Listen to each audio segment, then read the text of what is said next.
This is a long time coming, I think. Agency, since we've been talking, is the topic, the thing that we've both been obsessed with the most. So introduce people to it. What's high agency? High agency is, in my opinion, the most under-discussed and most important idea in, let's say, the 21st century. It's one of those ideas that once you see it, you can't quite unsee it. It's everywhere.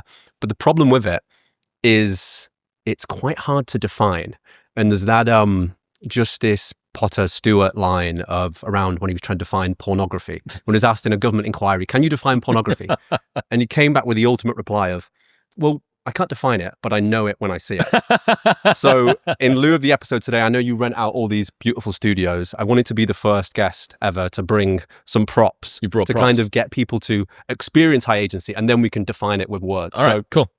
First off is high agency in a meme. Okay. So as you can see here, you have person A and person B. And essentially for the people that are listening, you have two people trapped on a desert island, identical people, but with two different fundamental frames of reality. One is using the wood to get help. The other is using the wood to kind of escape the island. Mm-hmm. And you kind of see this idea that two people with exact same fundamental realities, but a completely different, like low agency here, high agency here. So you see high agency in a meme there. Then, and this one was quite difficult to get printed in London without people asking questions, is high agency high agency in a moment. So again, for the people listening, you have a series of Nazis saluting to Hitler in 1936, and you have this guy in red here, who's believed, there's debate who it is, but he's believed to be a guy called August Landmasser. And what I love about his story was he originally, like most people have this idea that when Nazi Germany comes around, that they're going to be the one that puts Anne Frank in their house and stands up. But realistically, we're way more likely to be these individuals here. And according to the story, August was part of the Nazi party, kind of went along with the LARP because it kind of made sense, fell in love with a Jewish woman, and very much, began to hit an agency test with reality. And you see all these Nazis saluting at once, and he's the one guy with his arms crossed. He ends up getting punished for marrying a German woman, ends up in a concentration camp. She dies in the concentration camp. But there's just that beauty of every single person saluting as a Nazi, and him there with his arms crossed just beautifully signifies high agency in a moment. Mm-hmm. Next thing I would like to run through is we have two videos. Mm-hmm. So one, which is high agency in a video, and another, which is low agency in a video. Okay, so this is Sasquatch Music Festival 2009, Guy Starts Dance Party. So for the people listening at home, there's this absolute nut job on a hill, dancing like a madman, and the whole crowd is looking at him like he's lost his mind. One guy's joined. Joined. He starts dancing with him. Yes. And slowly but surely, people begin to join the dance party more and more throughout the video. But before you know it, you begin to see the whole crowd who go 15 from people now judging him to joining. Oh my God. 2 minutes in, it's 150 people. Yeah. And then toward the end, there's no one sat down. There's only a few people sat down. So yeah, that's high agency in a video. And just to contrast this now, the next video in terms of getting people to actually experience it is low agency in a video from Darren Brown. But they were actually taking part in a compliance test. The three people on the left are actors. They've been briefed to stand or sit when they hear this.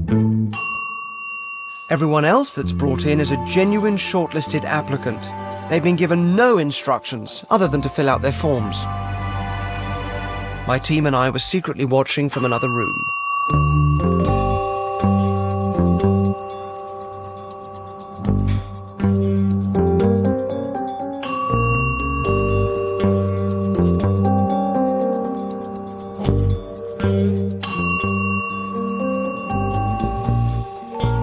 The more socially compliant a person is, the more they're likely to look to others for signs of how to behave. This is going to be your spot. And the more people, the greater the pressure to join in. In this case, whether to stand or sit.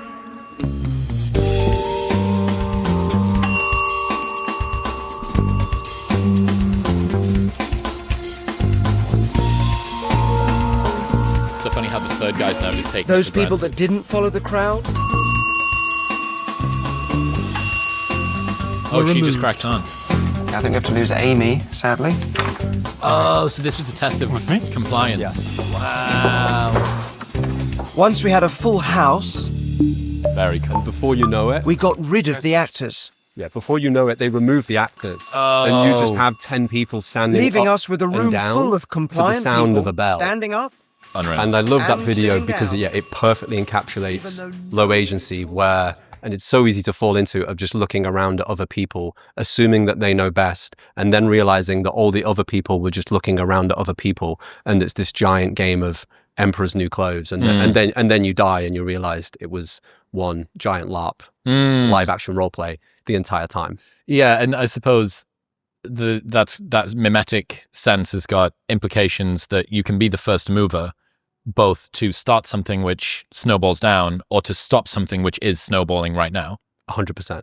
So finally, in terms of the high agency, This is like show and tell. Here's something I specific brought ones. from home. one we've discussed a lot of times. So Here we go. this is the high agency question. So for people listening at home, the way to identify the highest agency person in your life is if you woke up here and you have sweat with dirt and dirt with sweat all over your body.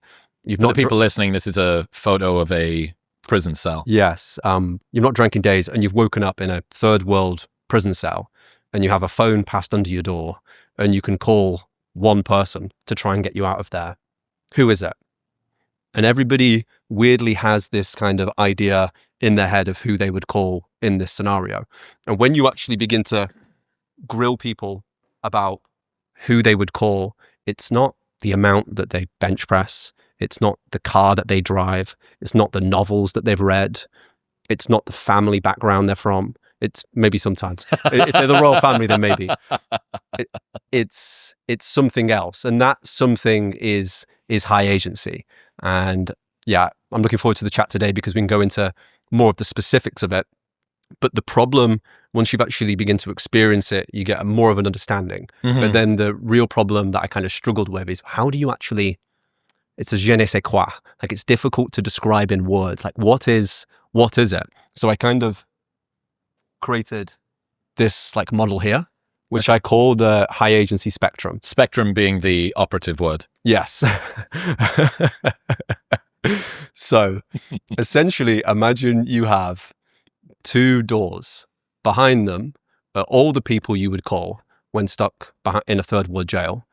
And at the other end of the spectrum is peak low agency, is the last people that you would call when stuck in a third world jail. If you were stuck in like a paper bag, you wouldn't call them, right? Yeah. And what is the fundamental difference between these two groups? Because if you looked at them on paper, you go, there's no gender, race, age, politics, wealth, career title, LinkedIn profile. Like what specifically is it? And I was stuck on this idea for years, like trying to chip away.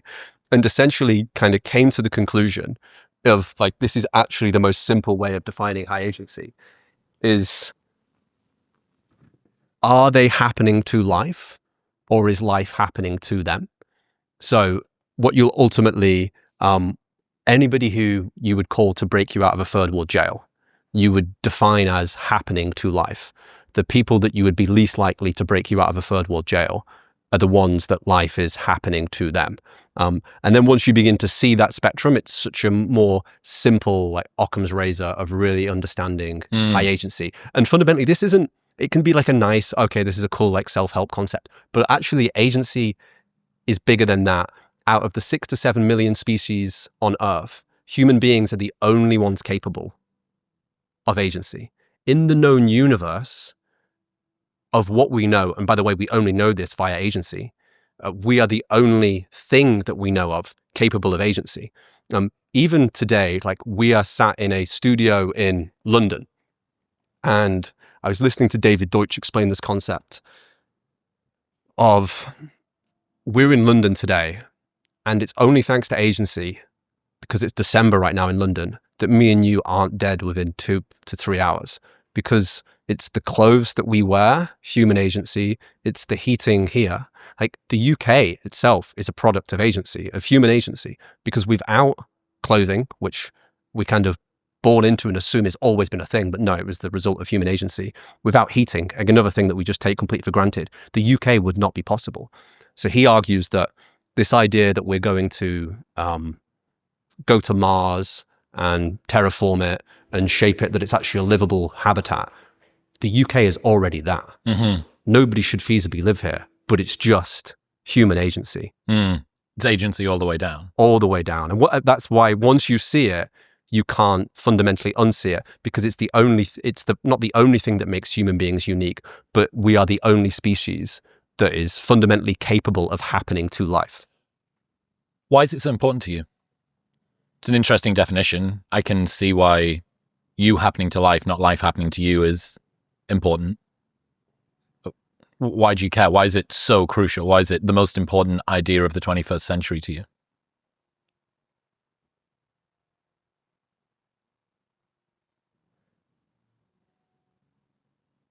I think, like, growing up in the UK, you naturally potentially have a default low agency setting.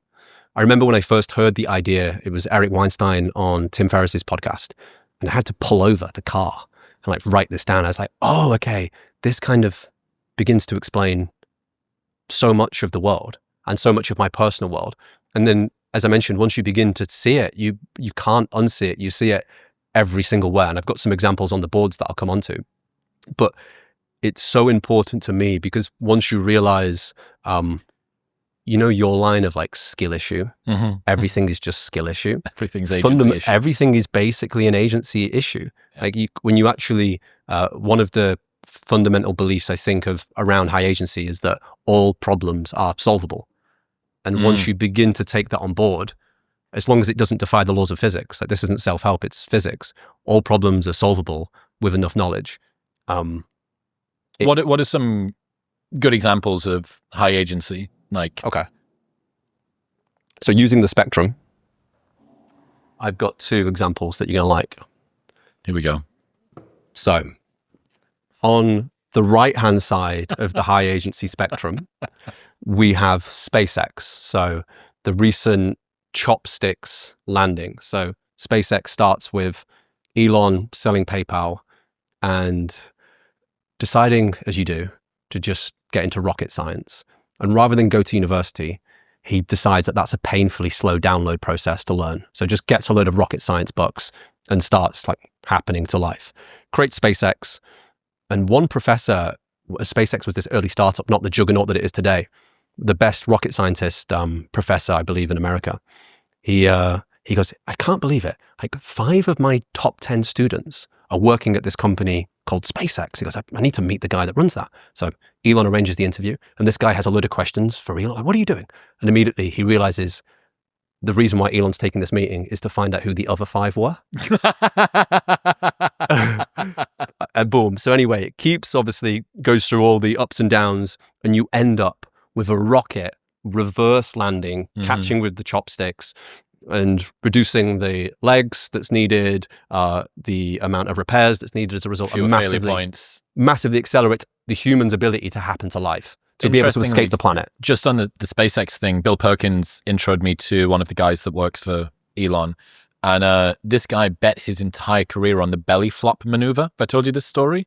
No. So when these rockets re-enter, because the purpose is for them to be reused, they're coming into land. They're not going to land sideways. You're not going to put thrusters on the side of it. You're going to land it upright like this. But the problem of bringing it into land like that is that this is aerodynamically the one that has the least drag.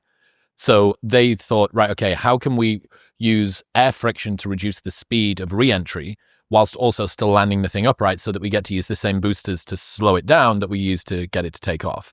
And he created the belly flop maneuver. So if you watch it when it comes in, it's coming in sideways like this. And then only at the last moment does it rotate and it stops. So this guy, apparently the first time that it ever happened, like if it hadn't worked, and he'd left, I can't remember what, NASA, some huge, illustrious organization, bet his entire career, all of his reputation, and at this new company would have been a laughing stock of the entire industry, and makes it work. Fucking cool. Wow. All problems are solvable, right? Yep. Well, I say that. Let's now contrast that with, do you recognize this on the left? It's a train in the UK? Yes. It's not just any train in the UK, Christopher. It's Northern Rails trains. So for people outside the UK, these would be the trains that you have Northern Rail in the Northeast, right? It's not just a Northwest thing. Cool. So I would have got on this coming from the Northwest of the UK. And just to contrast, SpaceX, obviously, at the other end of the high agency spectrum, and Northern Rail at the other end of the high agency spectrum. So what I did bring it just to read it out. So this is a recent inquiry into Northern Rail. So you have the mayor of Manchester sitting down with the head of the trade unions for Northern Rail, or the people that work quite high up at Northern Rail. And throughout the last few years, anybody who's experienced Northern Rail, it's too expensive. There's trains getting cancelled constantly. There's delays, etc. So they're doing an inquiry into what's going on. It starts with the mayor. I've heard you're still using fax machines to do these things. Can that possibly be true? It's very much true, Chair. How? How on earth is that the case in 2024? Well, that's a very reasonable question. It's our challenge to get rid of them. We have plans to get rid of them. You could do it tomorrow. We absolutely could. Are you going to do it tomorrow? We're not going to do it tomorrow. Why? Because the tools we use to get information and messages to our crew rely on faxes, amazingly. We will get there in the end because we're forced to, because fax technology in telecoms turns off. Our plan that we're putting forward, anyway, it cuts in. It's like how the mayor goes on to say, like, how have we poured millions of privatized money into this, and we're still using fax machines in 2024. And he goes on and talks about, we're going to get round to it. We're going to get round to it. And it just ends with, I personally don't think many people watching this will consider replacing fax machines as an issue as depth and complexity. Mm-hmm. So just the two contrasts here of fax machines on the trains in the UK and reverse, like landing a rocket, is two complete polar opposite ends of the spectrum when it comes to travel and logistics. From our insight into the British National Health Service through USEF, we both know that the NHS still heavily relies not only on faxes between departments, and not only faxes, the whole thing is run on Windows XP. Mm-hmm. I don't even know how you have access. I don't even know how machines are able to run Windows XP anymore. There's an incredible Twitter account at the minute called Days of NHS Spending. You sent me this. Yeah. You sent me this the other day. What was it? The Palm Jumeirah Beach? Yeah, so the Palm Jumeirah Beach in Dubai, it's a tweet where it talks about it's the most expensive, I think, physical infrastructure ever built. Mm-hmm. And it equates to 30 days of NHS spending. And he just constantly, anytime anybody talks about a number that's going to be saved or a crazy amount of spend, it's just constantly quantified into the number of days of NHS spending. Absurd. We'll get back to talking to George in 1 minute, but first I need to tell you about 8 Sleep. Sleep isn't just about how long you rest, but also how well your body stays in its optimal temperature zone throughout the night, and this is where 8 Sleep comes in. Just add their brand new Pod 4 Ultra to your mattress like a fitted sheet, and it automatically cools down or warms up each side of your bed. It's got integrated sensors that track your sleep time, sleep phases, HRV, snoring, and your heart rate with 99% accuracy. It even starts cooling or heating your bed an hour before your bedtime, and that's why it's been clinically proven to increase total sleep time by up to 1 hour every night. I've been using my 8 Sleep mattress for years, and I literally can't imagine life without it. I'm on the road at the moment in London, and it feels medieval to not have an actively cooled and heated mattress topper. It is a total game changer. Best of all, they have a 30-night sleep trial, so you can buy it and sleep on it for 29 days.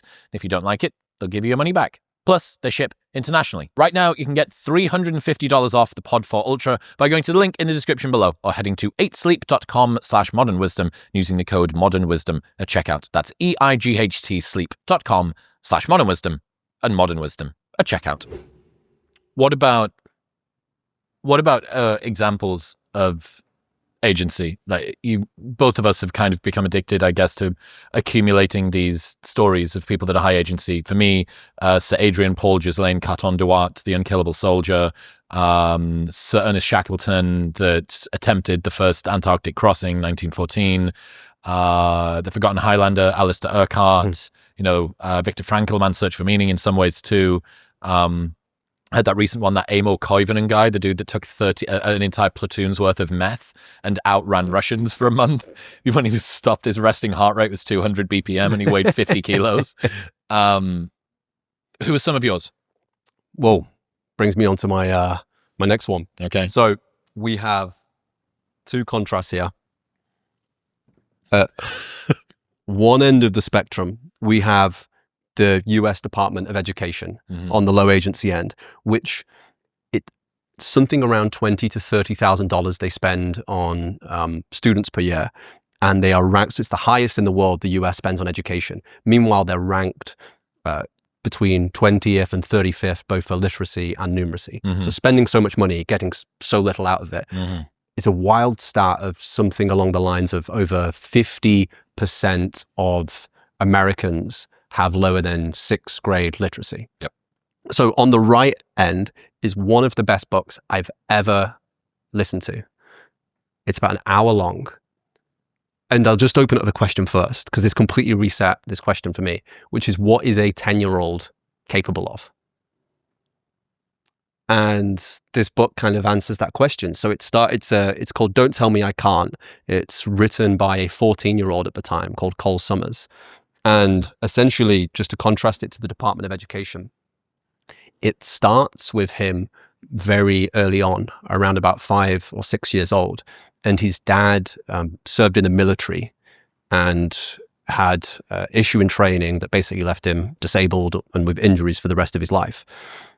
And one day, he's getting raised by his dad, and he's about to hit the age of going to primary school. And they see these kids like misbehaving and saying some like awful shit outside of their house. And they decide, you know what, we're gonna homeschool him. And he opts in for that decision. He goes, I don't want to hang out with those kids. Unfortunately, his dad then ends up needing lots of operations throughout his homeschooling.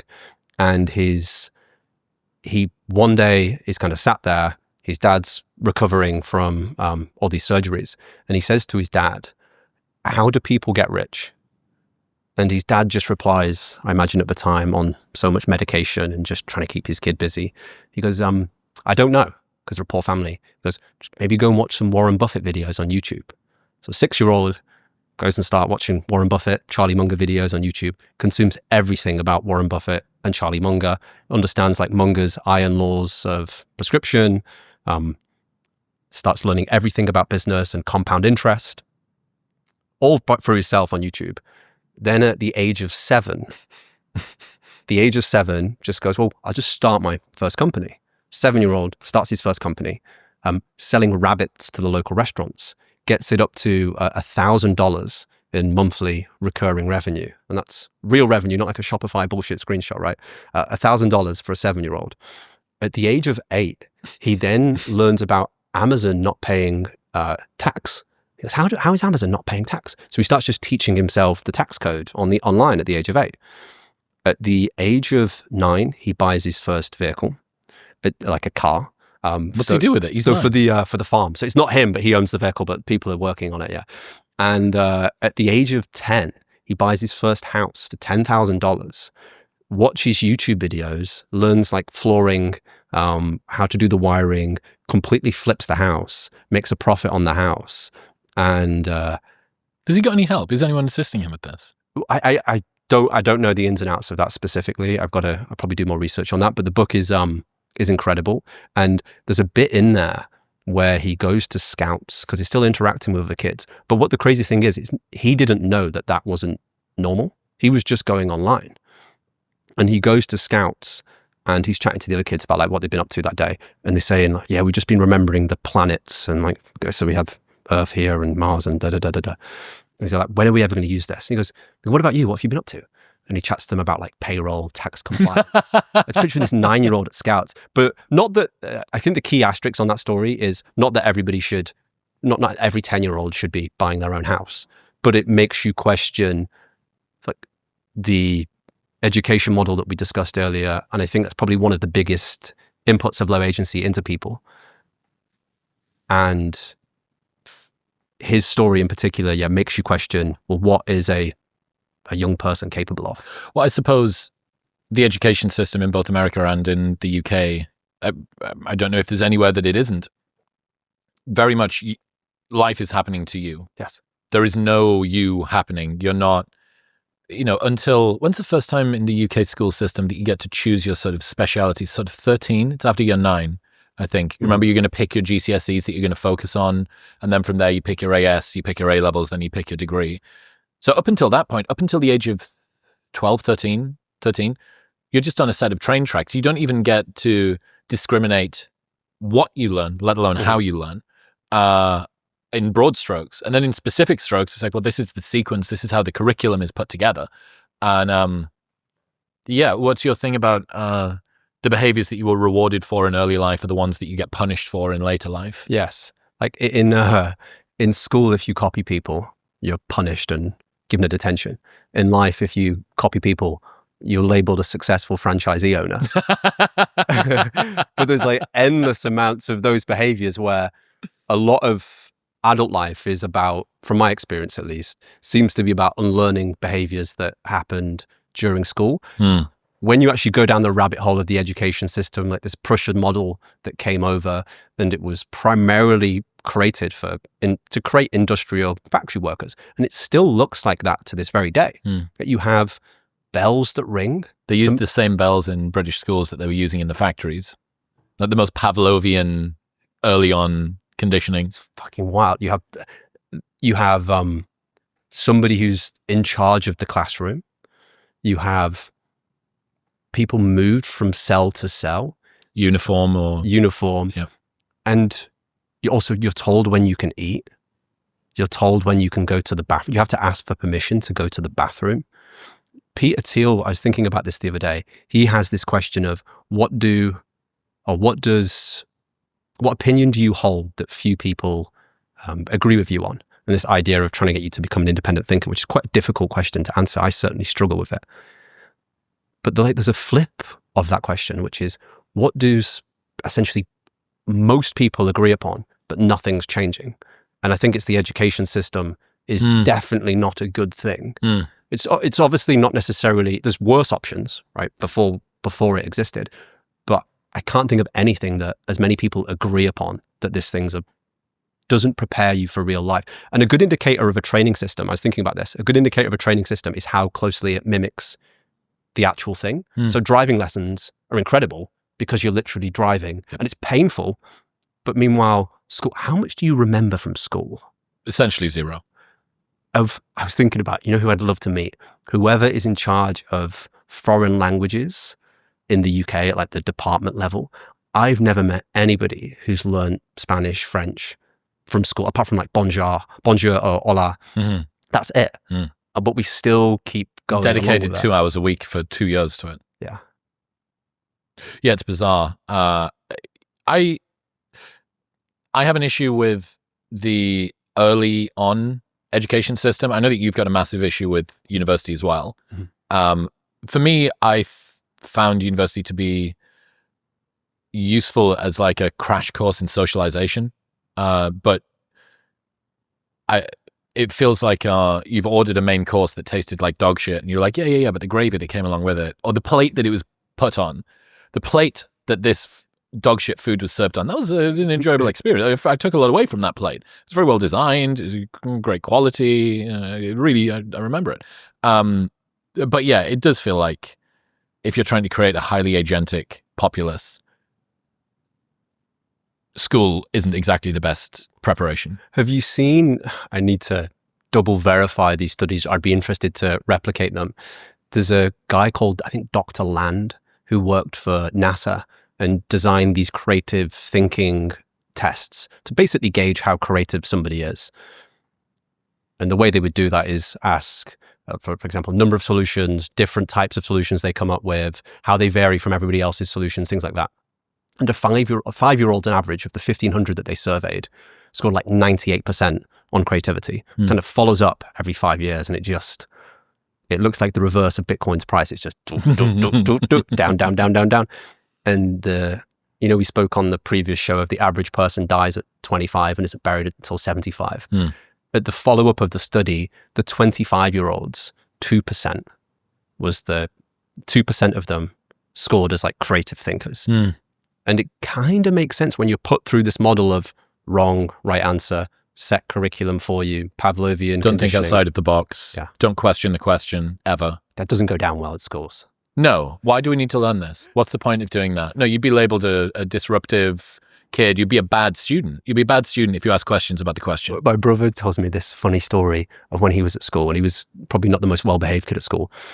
But one day he was like flicking around in the history books and became fascinated by like communism in Russia and China and all these people going down this bad ideology. And the teacher like goes, "What are you doing?" He goes, "I'm just absolutely fascinated by this, sir." He goes, "Yeah, that's great, but that's not on the curriculum." And just went back to something about Henry VIII. Yep. Completely changed the curriculum. But it is fascinating that I do think we're at this momentous period of time where you now have Chat GPT, Claude, all these AI tools coming in where even the work now is just completely redundant. Even this model of preparing for an exam, like talk about feedback loops. You don't find out your exam results to forget even judging exams itself. Like not finding out your exam result for 3 months is such a terrible feedback loop within itself. Yeah. Rory Sutherland told me this really funny parable. So he said, a copywriter, a graphic designer, and an account executive step onto a plane together. And they open up the overhead locker, and a genie comes out. He says, "God, I've been locked in there for so long. Thank you. Thank you for getting me. I'll give you one wish each." So the designer says, I think I'd like to have Da Vinci's life. I like to have his skills, his ability to represent things graphically. He says, "Done." Away he goes. And then the copywriter comes over.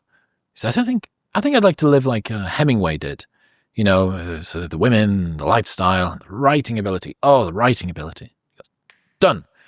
The account executive comes over. He says, What would you like? And he says, "I'd like those two guys back. We've got a meeting in 2.5 hours." That's so Rory. Well, off topic, but I have to include it. There's the on top of plane experiments.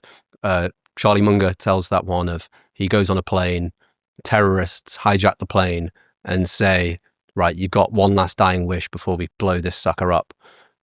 Think wisely." Then he goes, "Can I tell you about the beauty of Costco's business model?" There's an equivalent about aliens come down to Earth and they say, "Humanity, we can do whatever you want. You can ask us any question." And some idiot that listens to the podcast from the back shouts, "What's your morning routine?" Fuck me. Okay, That's good. what about, I mentioned some of my sort of real peak high agency people. You've accumulated one with this guy that was self-taught. Is there anyone else that comes to mind? Yes. Let me skip ahead.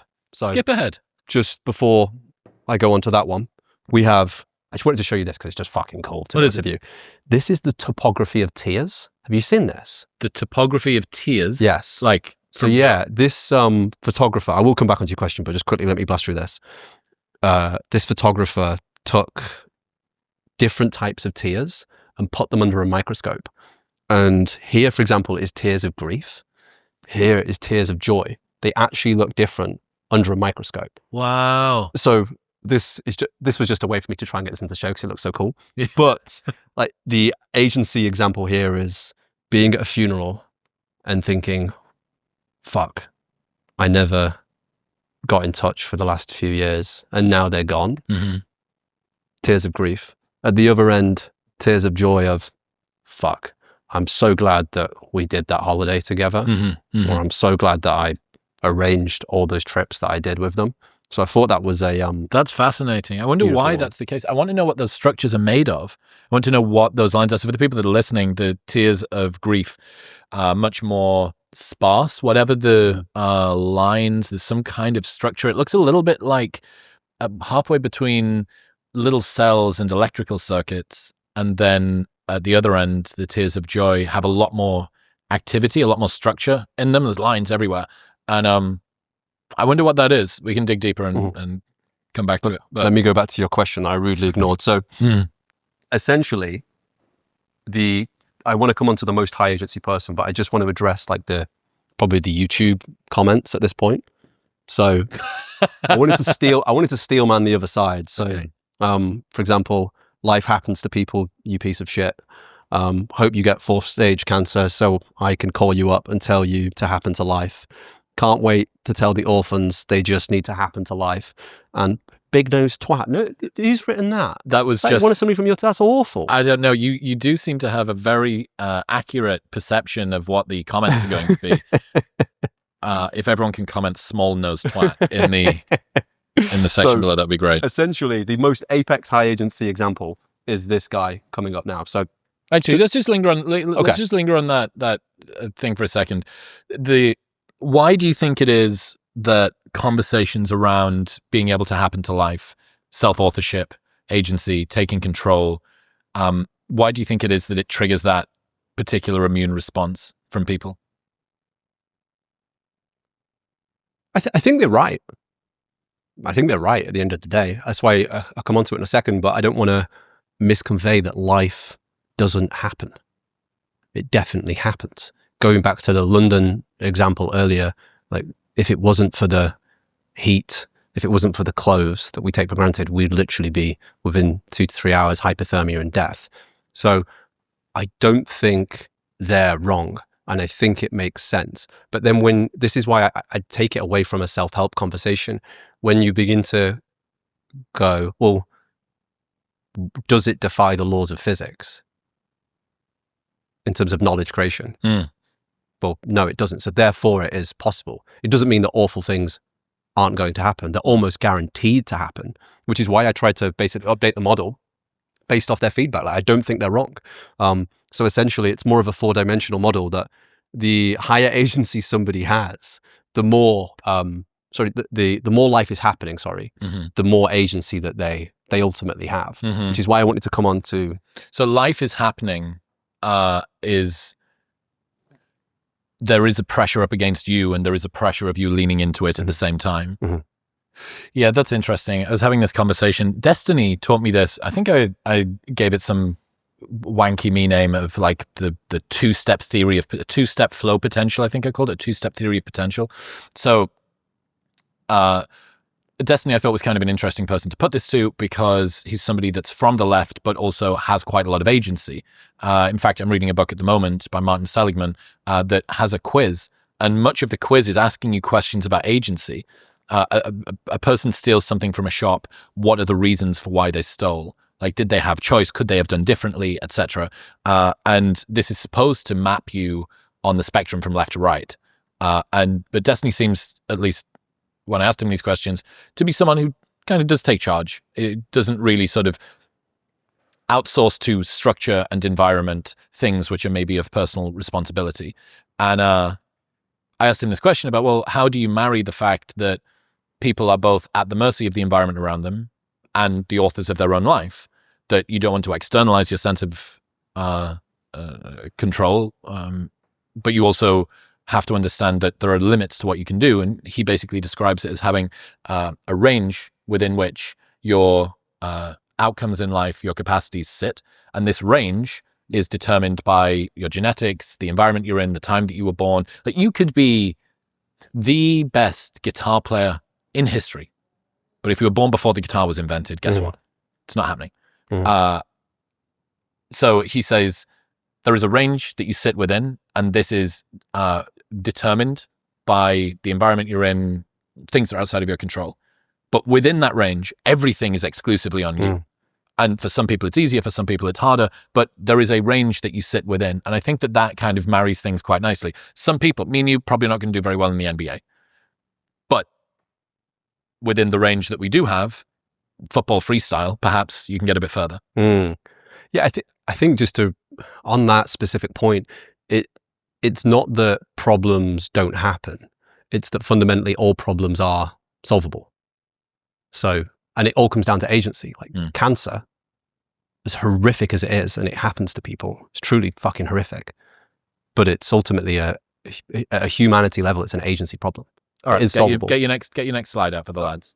In other news, this episode is brought to you by Function. Did you know that your annual physical only screens for around 20 biomarkers? That leaves a lot of gaps when it comes to understanding your health, which is why I partnered with Function. They run lab tests twice a year that monitor over 100 biomarkers. They even screen for 50 types of cancer at stage 1. They've got a team of expert physicians that takes that data, puts it into a simple dashboard, and gives you actionable recommendations to improve your health and lifespan. They track everything from your heart health to your hormone levels, thyroid function. Plus, Dr. Andrew Huberman is their scientific advisor and Dr. Mark Hyman is their chief medical officer. So you can trust that the data and insights you receive are scientifically sound and practical. Getting your blood work analyzed like this would usually cost thousands, but with Function, it's only $500. And right now, you can get the exact same panels I get, plus bypass their 400,000 person waitlist by going to the link in the description below or heading to functionhealth.com/modernwisdom. That's functionhealth.com/modernwisdom. The most apex high agency guy. Do you recognize this guy? Guy called Wilbur. No. Great name. So let's just start off with life happening to him. So smart kid, Wilbur. He wants to go to Yale University. He's about to get in. He's playing hockey one day and gets his face smashed in so badly by a bloke. It's interesting, studying history. This bloke was clearly a nutter. And guess what they used to do for nutters? They'd prescribe them cocaine. I know a few nutters like that, Yep. mainly in Northern Rail over the years. So anyway, gets prescribed cocaine, smashes this guy's face in. So much so, he's bedridden for 2 to 3 years. Wow. So Yale University's cancelled. Whilst he's bedridden, his mum is terminally ill. So he's kind of in bed, I imagine caring for her while she's in bed, back and forth. So truly, life is happening. Wilbur, this fucking guy, man. This guy sat there in bed, asked the question, why can birds fly, but humans can't? Okay. Why is that? So just sits there in bed, getting book after book. And there's not many books back then about aerodynamics and how things can fly, but he's studying birds. Wilbur teams up with his brother, becomes fascinated by the question, and starts to move over on the spectrum a little bit over here to like happening to life. That his surname is Wright. Indeed. So Wilbur and Orville, his brother, they reverse from first principles. Where is the best place with wind and sand in America? Because they need to test flight. They need to find somewhere with a soft landing and with enough wind to begin to test it. Yeah. So they get all the Weather Bureau consensus data, which back then there's no internet. So they're just reaching out to the local council and finding the shit. And they have all this weather data, and they realize it's 700 miles away in Kitty Hawk. And I realized, they can just fly there. I was like, oh no, they can't. They can't fly there, right? So this is the furthest they've ever been from home. Yep. They go all the way down to Kitty Hawk. And the two of them, talk about happening to life. The two of them, and by the way, back then, this is a key thing that I always forget about history, is that it was a mocked thing. Flying was seen as everybody who tried it failed or died. And there was poems at the time of how ridiculous it would be, like to even think you could fly, like it was a joke at the time. So the two of them are seen in Kitty Hawk. Right? These two, imagine this. So you're looking outside your window, and there's these two brothers there for hours at the outside, just like moving their arms like this, pretending they're different types of birds, just mimicking the way birds move their fucking wings. So they're there for ages. They then begin to design like a wing system based off the way birds do. The next problem that they have is they realize that all the measurements around aerodynamics that they've been given at the time from a German fella were completely incorrect. So they build, when they go back home, they build a wind tunnel in their garage, like that can go about 27 miles an hour, and they're creating little objects and putting it through, and they reverse engineer, everything that we know about aerodynamics is completely wrong. So they fix that problem, and it's problem after problem. It's next building an engine that's light enough, and you end up with a scenario. Before they create the airplane, they have failure after failure after failure after failure after failure. Wilbur looks at his brother one day and says, no man will ever fly for 1,000 years. 1 year later, he's up there in the airplane and flies for the first time ever. And that for me is, I think Wilbur Wright, and obviously his brother Orville, is the apex example of high agency and the impact it then has. because unless you study history, you just go, well, man's always been able to fly. Mm. And you're going to know this has been since the early 1900s that we've been able to do it. And the amount of times, how many times a week do you think about the Wright brothers? Ever since you sent me that photo, I encountered a situation toward the start of this year, and I explained it to you, and you sent me this photo, and it must be, is it Wilbur in the plane, an oval on the hill in front of him, and he's doing this? Yeah. And he's jumping, and he's got his hands in the air, and this plane's off the ground. And I know that you use this to basically tyrannize your staff. I think about it once a week. Like, it's so funny. So like, I'll be like staring when there's a plane going by. Once you know the story, I'll be staring once a plane goes by, and my girlfriend will be like, "You thinking about the Wright brothers?" yeah. Because the fact that most people don't know their names, the fact there's not statues, the fact there's not a day, and then meanwhile there's like me getting on an Emirates flight, like stressing out. It's 20 minutes late, you're now there going, "What do you mean they've not got Diet Cokes on the plane?" And there's TV entertainment there, but it's just agency, like a problem that seemed completely insolvable, didn't defy the laws of physics. It was possible, and now our whole world, me and you being here today, flying into London, is purely because of these two fuckers. I kind of like that. I'd love to dig a bit deeper into his story and do a little bit more research around the fact that he said that man won't fly for 1,000 years, but didn't stop, and then got there a year later. I've been really, really spending a lot of time thinking about not believing that you're worthy of achieving a thing and yet still managing to attain it anyway. This sort of make it until you fake it, basically. That a lot of the time we believe that we need to have faith in a thing before we can go and do the thing, but it's an unnecessary precursor. It may make the process more enjoyable, it may make you have more confidence, it may make you more efficient in the things that you do, it may make you more effective at getting the outcomes that you need, but it's largely an unnecessary step. If we assume that what you're optimizing for is outcomes, not inputs, if you can do the outcomes, regardless of how you got there, whether you believed that you were going to do it or not, whether you thought it would be 1,000 years or whether you thought it would be 6 months, if you do, someone could have been Wilbur, alternate universe, slightly different personality, and been like, we're going to get it done in 3 weeks, and it would have taken a year. If he'd done the same things. It's not going to, the human man won't fly for 1,000 years. And it's going to happen in a year. So just, me and you talk about, we obsessed about this a lot at your birthday this summer. But the more and more that I think about it, optimizing for outcomes, not for inputs, is just, it sides through everything. And oddly is quite a high agency way to do this, because the true, or another element of high agency would be accepting that you live in an irrational world and that your psychology is one that is not built to be able to accurately identify how outcomes are going to come from inputs. So stop believing that you know how this is going to work and just, this thing seems to be happening in whatever way. Both me and you are on ridiculous diets. Do you know why it works? Kind of. I can probably bro science cobble something together. Some doctor probably could too. But I bet that there's maybe even more explanations for why it shouldn't work or doesn't or whatever is ridiculous. I'm like, yeah, but I feel better when I'm on it. I'm optimizing for outcomes. I'm not bothered about the mechanism. I'm not bothered about the inputs. Yes, because fundamentally it was possible. That's the big thing. And this is, I try and say this in the least offensive way, but I think there's some truth to it, that a lot of high achievers or high agency people are often described as being on the Asperger's or autism spectrum. And I think the reason behind that is that all their bottlenecks are just logistics and operations.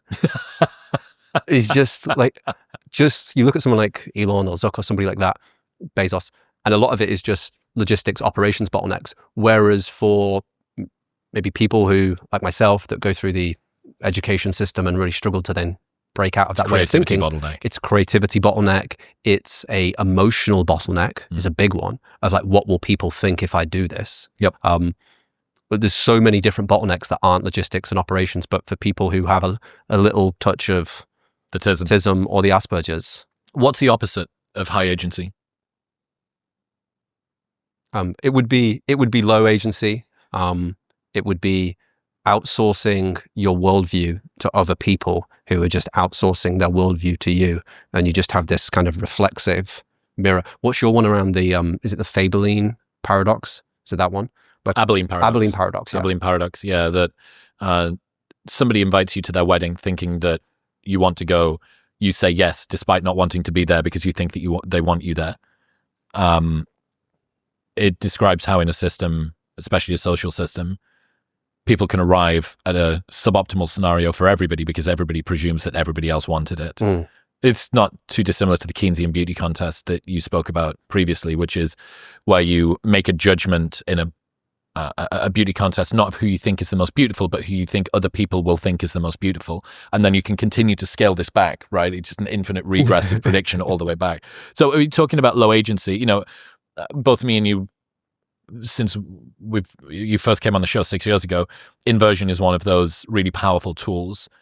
So maybe a third of what people should try to do is become high agency, but probably 2/3 of what they should do is try to avoid being low agency. So talk to me about how you come to think about that side of the equation. Yeah, well, in the essay around high agency that I've written, which we can link to, essentially what I call them are low agency traps that are just easy. And I've documented maybe 9 or 10, but I think there's infinite amount of agency traps just part of being a human being. So there's a few which I can read now. So one is called the midwit trap. And the way I was thinking, what's a fun way of actually explaining this without boring people? And it's a SMS message. So imagine you're in a third world jail and you've got somebody who's in the midwit trap and you text them, hey, any updates on breaking me out of this jail? This is how the midwit trap would think. Yeah. Lots of updates from me. I'm on day 30 of my juice cleanse. I'm thinking of doing a degree in criminology to specialize in how jails work so I can get you out. And I've also watched 30 TED Talks on the topic. So the midwit trap, I've got a PhD in the midwit trap, is this idea of trying to be smarter than you are. And overcomplicating things. So for the midwit trap, where it comes from is the midwit meme. So you have the guy on the left, the guy on the right, the guy in the middle, two opposite ends of the IQ bell curve. And the guy on the left and the guy on the right often come to the same simple conclusion. The guy on the left can't overthink things, so he just goes for the simple answer. The guy on the right is so intelligent that he's demystified everything and come back to the simple shit. And the guy in the middle is the one who's managed to overcomplicate things and overthink things. So like one meme that I made is guy on the left, make something people want. Guy on the right, make something people want when it comes to business. Then in the center, it's, I'm going to do this 5-year consultancy program, and then I'm going to watch all these TED Talks. And then once I've done these surveys, I'm ultimately going to find the thing. So the guy in the midwit trap would never even get moving with any agency towards breaking out of a third world jail because he's constantly overthinking and trying to intellectualize things too much. Yeah. I think specificity as well is something else that me and you talk about a lot, like avoiding vagueness.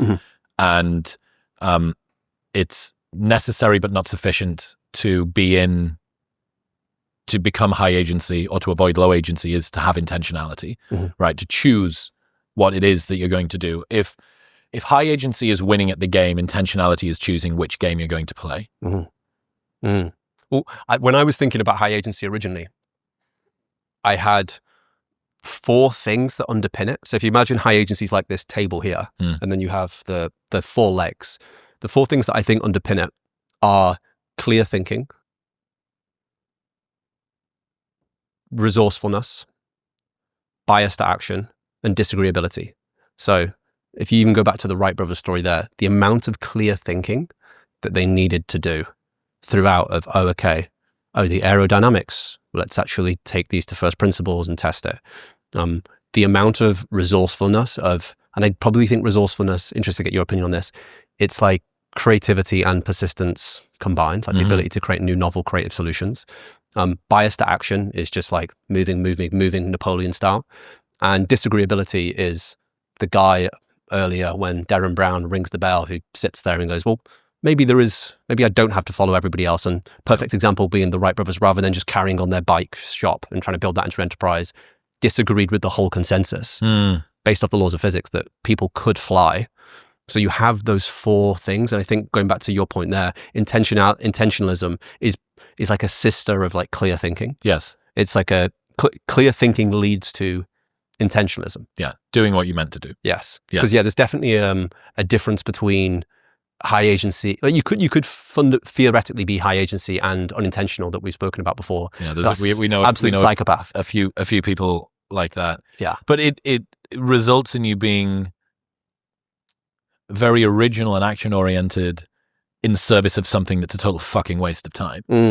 And I mean that would be kind of like a version of hell, because you had all of the difficult raw materials, you had all of the skills, you had all of the networking, you had all of the capacity to actually bring to bear something on this fucking very hard to wrangle planet, and you were pointing in totally the wrong direction. It's the George Soros thing, right? It's George Soros, who I'm sure we're going to get flagged immediately on YouTube for mentioning Soros. Yeah. But becoming one of the most successful hedge fund managers ever.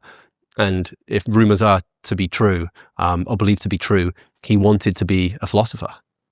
And he spent his whole life like just crashing the pound and trading away. Do you know what I mean? But just kept going up. Bill Perkins has that bit in his book about that mate of his who said, "Stop me when I get to 20 million," and just keeps going at 50 million. And he's now at like multiple billions, and he's still going because he's addicted to it. So yeah, you could have resourcefulness, clear thinking, bias to action, disagreeability, but without intentionalism is a dangerous one. You're fully fucked. What are some of the other low agency traps? Another one kind of related to what you mentioned there is the rumination trap. So, hey, any updates on breaking me out of this jail? Sorry for the slow reply. I've been thinking about it. I know I've spent the last year thinking about it. I think I just need more time to think. I'm trying to think about my overthinking problem. If I can solve that, I think I can start. So the rumination trap is one I began to learn a lot more from doing cognitive behavioral therapy. And it's just this endless loop. I mean, we were chatting about this the other day of if you could analyze the 50 to 60,000 thoughts per day and really see them. The problem with the human brain is you have these 50 to 60,000 thoughts, but because they're constantly in short-term memory, you don't fully, if you could see the graph. You'd love a dashboard. Yeah, if you could see the dashboard, you go, I've worried about that conversation with somebody 20% of the week for the last 3 years. And it's just ruminating around. But when it's there fresh in consciousness, you don't see the dashboard. You don't see that. So you just there's two things going on there. There's the fact that you're in a new place, a new time of life, and you can always have an old thought in a slightly new way. Gives it a sense of novelty. So you kind of are kidded into believing that it's something new.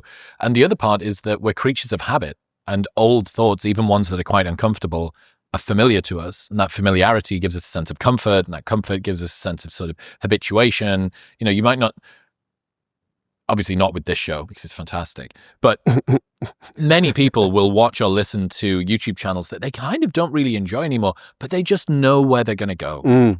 It's very predictable. It's like putting on an old comfortable leather pair of shoes. Like, slide my feet into these. I know what his opinion's going to be. This is sweet. And the algorithm just keeps you in this, in the static loop. Of course it does. So yeah, rumination trap. So the rumination trap, I'm going to guess, is diametrically opposed to bias for action. Yes. It's the opposite of that. So a personal rumination story that I had was, and the problem with rumination is you try and forecast into the future constantly. That's the big thing from cognitive behavioral therapy is they call it the crystal ball, or you're trying to forecast in the future ahead. And unless you can get a perfect outcome, you just kick the can down the road. And then ultimately you end up with not much road left and just a lot of cans. Yes.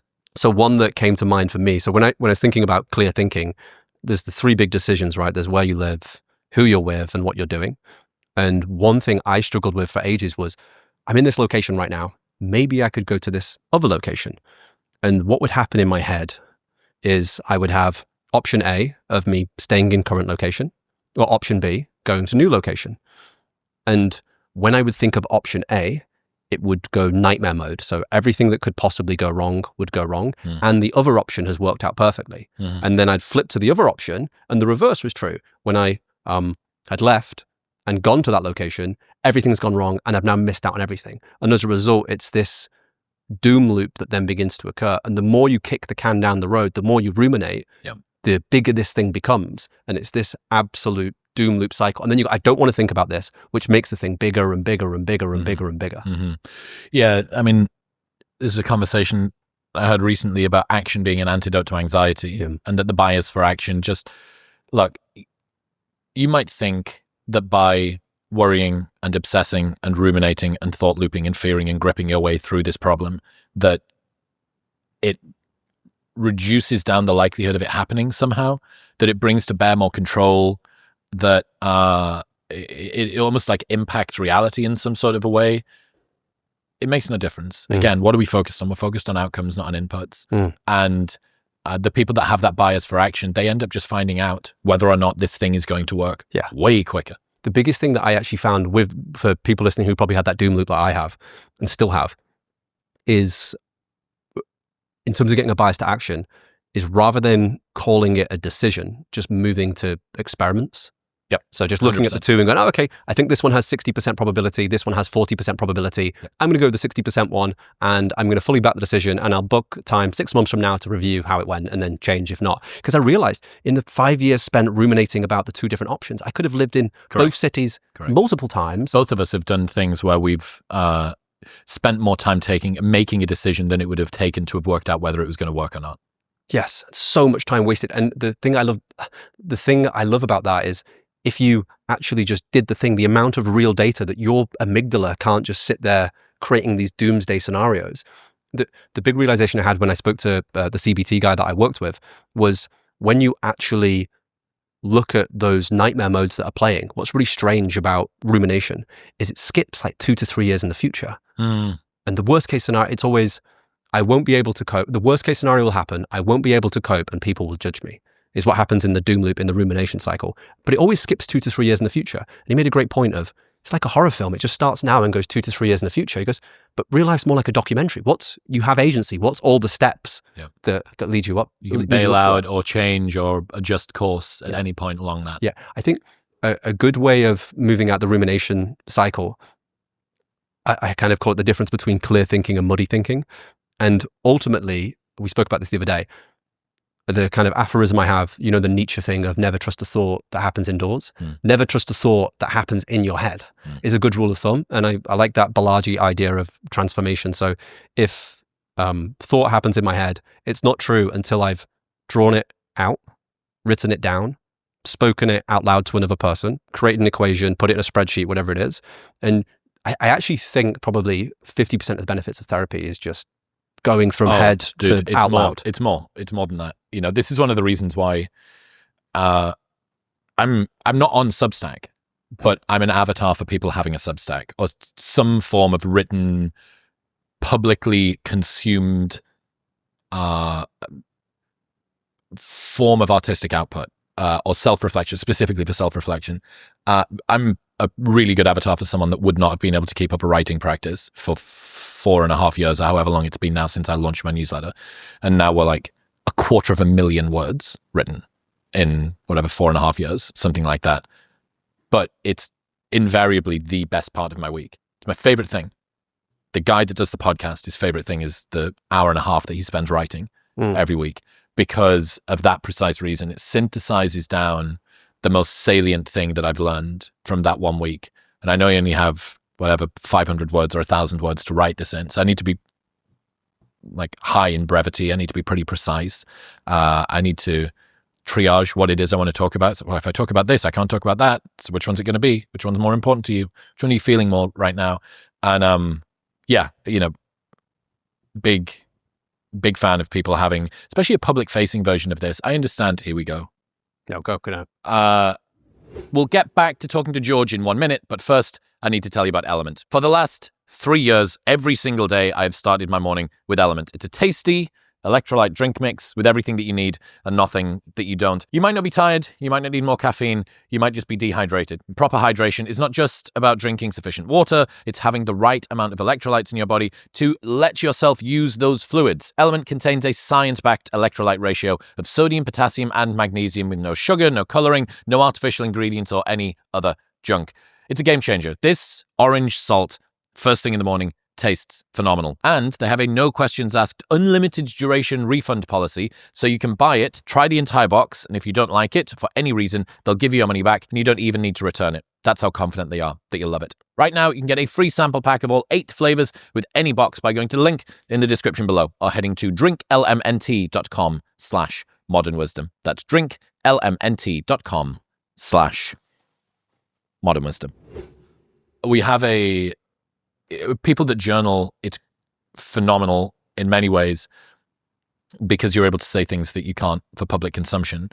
But I get the sense that, at least for me, when I write things for public, I'm held to such a rigorous standard for precision to really, really clarify my thinking that I'm sure I miss lots of advantages that proper journaling would allow. But it also does other things, which is, I think it's easier for you to create structures and frameworks and ideas that you can then later refer to, as opposed to like referring to this messy thing that's kind of all over the place that's in a journal. So yeah, it's a mixed bag. One thing on the writing side that I found specifically useful related to that is a photo can't do this, a video can't quite do this, but writing actually gives you the ability to go back 10 years, let's say 10 years in the future now, and understand how you think today. Or be able to now today go back 10 years. It's a snapshot of your mind. That's how I thought. And because so many of the thoughts just disappear completely down the drain, it's so beautiful in that regard. What about some more traps? Some more traps. So we mentioned specificity there. So this is the vague trap. So, hey, any updates on breaking me out of this jail? Yes, I've been working around the clock. Amazing. Any specific updates? I don't have any timelines yet, or deadlines, or action items, but I'm working on it. And yeah, the vague trap is, I think, such an easy one to fall into because you're just trying to avoid falsifiable criteria. The biggest takeaway I took from Musk's biography was it's just like endless anecdote of we're going to do this by X date, this time, and then there's a timer around the office to the second, counting down to that specific thing, and then the gas, the metaphor around if you have a container, the gas will just expand or decrease based off the size of the container constantly. It's just got Parkinson's law written all over the factory. There's a great line of general ambition gives you anxiety, specific ambition gives you direction, but I mean specificity everywhere is so important. Even in writing or talking, the more specific that you are, the more impactful it can be. And I actually find the reason why specificity, we avoid it, people in the vague trap, or at least myself, the reason why we avoid it is because there's a failure point. If there's no criteria for success, there's no criteria for failure. Yeah. And if you can just live in that generality, it's impossible to ever have agency, I think. So when I played cricket, when I was getting towards 17, 18, I was on the Bucks for Durham, which is a top flight club team in the UK, would be equivalent to whatever Manchester United Academy or something like that. And I remember that on a Monday, the coach would call and he'd ask how I got on. He might have checked the papers, he might not have done, because my performance would have been in the papers in terms of numbers. But he would ring me and he'd ask how I got on. And I remember the weeks where I was really low confidence, which would happen quite a lot, the specific style of cricket that I played was kind of like a special match circumstance. So the conditions needed to be very right. It was leg spin, which is like a complex type of bowling. And if the game wasn't at the right format, if it was too short, you didn't tend to get bowled. If the pitch was too wet, if the ground wasn't gripping, if wickets were tumbling or weren't tumbling sufficiently quickly, you were very far down the list. You were very powerful, but only to be used in specific break glass in case of specific circumstance. And there's something on cricket called a TFC, thanks for coming. And it's when you don't bat, you don't bowl, and all you do is field. TFC, thanks for coming. Because that's what your captain would say to you at the end. Thanks for coming, mate. As opposed to well played or we can do better next time. And I remember I would get these calls, and on the weeks when I wasn't confident, a lot of the time I'd just have a TFC. And he would say, how'd you get on over the weekend, mate? And I was like, oh, dude, do you know what it is? Like, I wish that I really wanted the opportunity. Secretly, I didn't. A lot of the time I didn't want the opportunity to have done it, because by setting the potential for success, by having the opportunity for success, there would have then been a criteria for failure. So a lot of it was fear of failure. And that was something that largely now I've managed to get it. I mean, once you've done a live show in front of 3,500 people, the potential for failure is, you've looked it in the face. Yeah. But I think I'm a good avatar for someone, I think, whose disposition would have been low confidence, low self-esteem as a kid. And now, largely, that's not the same sort of problem that I have anymore. And you think a large amount of that's down to specificity or being less vague? Certainly being less vague, but largely it's just crushing volumes of testing yourself in the real world. Because, again, you can make it until you fake it. If you just keep on doing things and stuff goes well, there's only so long that imposter syndrome or low confidence or low self-esteem or a lack of self-belief or whatever can exist before it just gets neutron starred out of existence. You're like, I have this fucking super dense body of work that self-belief is overrated, generate evidence, that Ryan Holiday quote.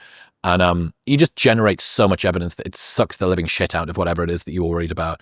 But talking about the vague trap, I was in the gym in London. I told you this story. I was in the gym in London last week, the day of the show, and it's the Kensington, the gym, unmanned, like it's a cellar. It's a cellar that has a gym in it that's open 24 hours, and there's no staff at all looking after it. Me and Z go in, and a couple of people ask for photos, which is really nice. And one of the kids asks for photos, young guy, maybe 21, 22, something like this, and he comes up, take the selfie or whatever. And then as I'm leaving, I'm on my way out, and he comes up, and he's got I think he was recording, maybe he had a mic in his hand or something. He was recording it, and he said, slightly broken English, "Hey, I know that you're going to be busy, but I just wanted to ask you a question. I wanted to ask, I really want to become rich, and I'm 22 at the moment. I'm working in a full-time job, but I really want to have more self-discipline, and I want to make more money. Can you teach me how to have more self-discipline and make more money?" And I remember thinking, Zach stood there and Mack's videographer stood there, and there's this kid, and I'm thinking, well, he's asked, this is obviously something that's important to him. He's come up and he asked this person, and he's said that he appreciates it. I've got places to be and such. So I don't want to just give a flippant answer. But I remember thinking, like, that's a shit question. That's a really bad, like, can you teach me how to have more self-control and make money? Language barrier, etc., etc. But yeah, I think I told you this, and your response would have been the question. The question shit. Like, it's fundamentally. You would have shit. said the first thing I would do is ask a better question. Yeah, ask. That's the first bit of advice you give, is ask a better question. And I think if you look at the vague trap and how often it comes up, it's because of just even the question he asked there. It's just it's a complete lack of clear thinking. It's just like muddy thinking. What I call it is just like vague GIFs in my head, or like JPEGs or words that are popping up.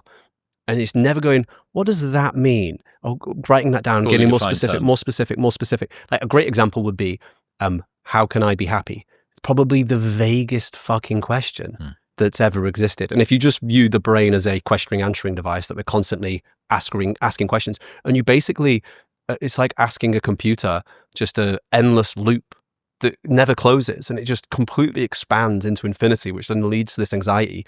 But let's say, for example, example of general question, how can I be happy? Specific question would be, what does my dream week look like hour by hour?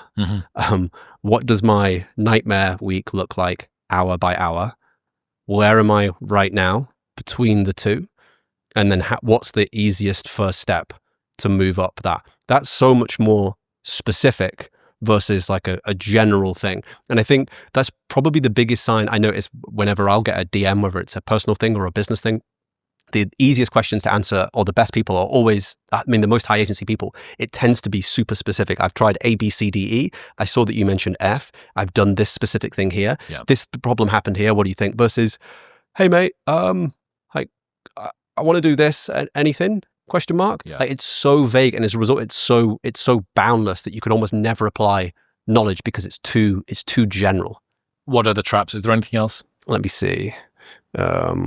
Yeah, we have the final one, which is the cynic trap. So, hey, any updates on breaking me out of this jail?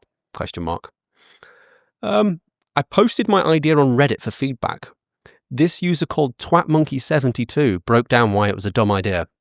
And then I spoke to my cynical British friends and they said, people like us don't do big things. I don't think there's any hope. Sorry. And just the reply is, you've literally not attempted anything yet. I think the cynicism thing is definitely, that's one of the reasons I mentioned the British thing in there. It's definitely a one that's close to heart, just experiencing the difference between Britain and America that we've spoken about countless times. Yeah, there's also a degree, I suppose, of lack of specificity. There's a vagueness to it as well, that if you don't try, you don't have to fear the pain of failure, right? If I tell myself that all women are shit, then I'm never going to seek a relationship with a woman, and as a consequence, I never have to feel the pain of rejection. If I tell myself that things are never going to get better, then I'm excused of ever having to try, right? The cope is framing hope as delusion and optimism as embarrassing. And if you know that things are bad and that they're never going to get better, then it's the people acting like things can improve that are dumb and delusional and the problem. Yeah, the upside of never trying is never having to feel the pain of failure. The upside of never trying is never having to feel the feel of failure. Yeah, I think that's partially true. But I think if you zoom out, so that's at the individual level, I think that's true. But if you zoom out, the kind of arrogance to be cynical when you look at just from the wheel to the horse and carriage to the car to the airplane to the rocket. I think I tried to create a word for it once. You're going to hate this because it's terrible branding, but like this Alzheimer's of the zeitgeist, like I call it Zeitsalmers. It's fucking awful. I know it shouldn't be on the podcast, but we just have this weird cynicism around basically all the crazy ideas that have occurred. We now just completely take for granted. And then when we look at agency in the future, well, that's just absurd. So we're in this weird middle zone of never appreciating the right brother, back to back, high agency people. Then I'm sat there on an Emirates flight getting annoyed because my Diet Coke's flat. Never appreciating that, and also not being able to appreciate that there's literally infinite potential knowledge creation ahead. It's so easy to be cynical. Trust really is everything when it comes to supplements. A lot of brands may say they're top quality, but few can actually prove it, which is why I'm such a massive fan of Momentous. They make the highest quality supplements on the planet. If you've been struggling with your sleep quality, their sleep packs are one of my favorite products, which I use every single night before I go to bed. They contain only the most evidence-based ingredients at perfect doses to help you fall asleep more quickly, stay asleep throughout the night, and wake up feeling more rested and revitalized in the morning. They come preloaded in little pouches, which means that if you're on the road, if you're traveling, or if you just can't be bothered fishing around inside of all of your different pots on an evening, it's perfect. I've got them with me here while I've been in London. I've been using them every single night. They're phenomenal. They really, really improve my sleep. Also, there is a 30-day money-back guarantee, so you can buy it completely risk-free, try it, and if you do not like it for any reason, they will give you your money back. Plus, they ship internationally. Right now, you can get up to 20% off everything site-wide by going to the link in the description below or heading to livemomentous.com/modernwisdom and using the code modernwisdom at checkout. That's livemomentos.com/modernwisdom and modernwisdom at checkout.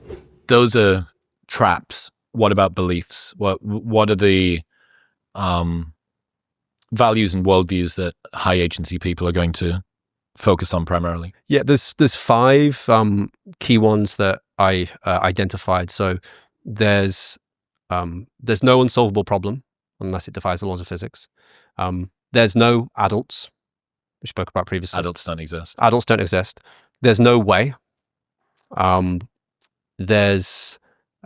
There's no guarantee you won't die screaming, which is one of my favorite ones. I'll tell you the story behind that one.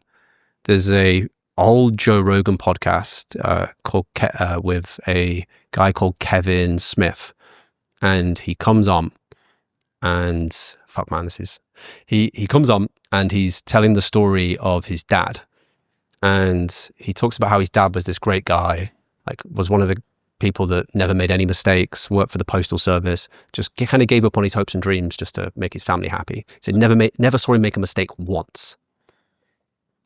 And he's out for dinner one evening with his mum and his dad and his family. They had this amazing dinner. His dad goes back to the hotel. He gets a call at 3 a.m. And his brother says, you need to come down to the hospital now. Like, Dad's not well at all. He turns up to the hospital, and his mum is crying, like, hysterically, in a way he's never seen anybody cry before. And his brother just looks at him and, like, gives him the nod and just said, like, can just tell that his dad's died. And he says 3 words that he says sticks with him that still haunt him to this day. He died screaming. And as a result of that, he said, fuck it, like, even a good guy like that, he died screaming. It's just an absolutely horrific sight. And he kind of justified that for having agency of his existence, is that ultimately, if you can do everything correct and you ultimately die screaming, what's the point in not, like, chasing whimsies or just doing ridiculous shit that you can think of? Because it's such a, I think the amount of people that die screaming that never gets spoken about, because everybody has this idealized fantasy that they're just going to die peacefully in their sleep, or take a load of, like, LSD and sleep with hookers and come their way out of it. But realistically, yeah, there's no guarantee that you won't die screaming. What does that justify? Well, I think it's the most extreme way of, like, a stoic way of looking at potential mortality in its face, and realizing, not only am I going to die, I may die screaming. Therefore, you know what? The bell's ringing right now and people are standing up. Why do I have to stand up? Or, yeah, I've got this bike shed right now that's doing really well, but maybe man could fly. Who knows, right? And I think, that it's just staring at the ticking clock of death. I think there's few greater fuels for agency. What about there's no way? Is that there's no particular technique? There's no one specific solution? Yeah, so we spoke about this last time. Just to recap, it's the story of Federer, Nadal, Djokovic. And then there's a new version, which I want to tell you about. So Federer, Nadal, Djokovic, Matthew Syed goes to see them warm up. And we have the 3 greatest of all time competing at the exact same time. First off, Nadal turns up and his biceps are bulging. He's just like David Goggins, like in the zone, just fucking hitting the ball back and forth, just pushing himself to the limit.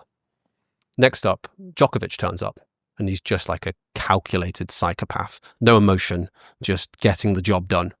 And then finally, turning up late, giggling as he's arriving at the court, is Roger Federer, who's doing these, like, beautiful dinks, trick shots, just having fun the entire time. So you have the 3 greatest of all time, and there's no way that they did it apart from personalizing it to themselves, which is, like, a kind of probably a core theme of high agency. There's a new one I discovered recently, which is it's between Bob Dylan and Leonard Cohen, who are 2 of, at the period, like, it's like the Drake or Kendrick of their day, like the 2 main guys making music. And I think they had a lot of admiration for one another, but also, like, different bits of competition with one another. And his son tells a story of Leonard Cohen and Bob Dylan sitting down at this cafe in Paris, and they're comparing notes at the end of their career, kind of like Lionel Messi and Cristiano Ronaldo at that photo shoot. And Dylan asks Cohen, how long did it take you to make Hallelujah? And Cohen lies. He goes, it was about 2 to 3 years. It was actually 7, but he wanted to play it down. He spent 7 years making that song, one of the best songs of all time. And Cohen returns the question about a specific Dylan song that he admires and loves. How long did it take you to write that? 15 minutes. And it goes to show, like, 2 of the best songwriters of their day. One took 7 years to produce one of their best songs. Dylan took 15 minutes to produce one of their best songs. But this idea, I think, in the social media age of you have to do X, or you have to do A, you have to do B, you have to do C, or whatever it is, there fundamentally is no way apart from the way that works. Again, that's focusing on outcomes, not on inputs. Yeah. I don't know. I'm increasingly fascinated by this. We've done 4. There's no unsolvable problems. There's no way. There's no guarantee you won't die screaming. I've missed one, haven't I? Hold on. And adults don't exist. There's no memory of normal. Oh yeah, there's no memory of normal. So this is the idea that we spoke about before, that ultimately all normal behavior, or all downloading the tribe's behavior and trying to fit in, just we do it because we want other people to like us, and ultimately it ends up in the memory bin. Like, the only thing you remember about people is their weird eccentricities when they have agency. Only the irrational behavior survives. Yeah. Have I told you about inverse charisma? Have I told you this one? No. Oh, this is fucking fire. So, both me and you have kind of been interested in the arc of charisma to Riz, like making charisma charismatic again, or sexy again, because charisma sounds like something that, I don't know, some real social dynamics pickup artist would have taught you in 2010, standing outside of Topshop working on your Kino escalation. And then Riz is kind of, I don't know, it's like, it's more cool. So I think a lot of people think that they want to be charismatic. And when they say that, they mean kind of energizing, sort of electric, compelling, interesting. They cause people to sort of be in awe when they walk into a room. And that's true. Like, there's certainly people that are kind of magical like that. But I thought about the people that I like to spend the most of my time around. And sure, some of them are charismatic, or some of them are charismatic in little ways. But I think one of the reasons that, I love you as a friend is not because you walk into a room and are the most charismatic person in there, but that often when I'm at dinner with you, I feel like the most interesting or charismatic person in the room. So I think it's significantly easier to be somebody who makes other people feel amazing and feel interesting and feel charismatic and feel compelling than it is to be that yourself. Also, it's way more pro-social. It doesn't trigger this sort of jealousy status response because you're not stepping in to try and sort of take over in anything. You're facilitating. You're helping everybody else to kind of be the best that they can be. I'm using dinner as an example, but it works at kind of any social situation. So I came up with this idea of inverse charisma, which is most people think that in order to be well-liked, they need to be interesting. But actually, the most well-liked people are the people who make other people feel the most interesting. There's this great story about, I think it's Winston Churchill's wife. And she goes for dinner with the potential two next presidents of the United States. It's like Harry Truman and somebody else.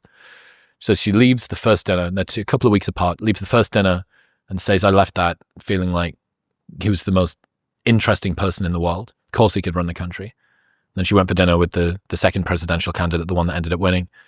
And she said, I left that feeling like I was the most interesting person in the world.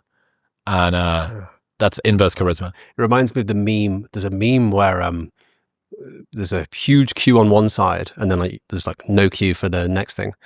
And the one queue with the loads of people behind it is how to make money. Mm-hmm. And then the other one is how to provide value to people.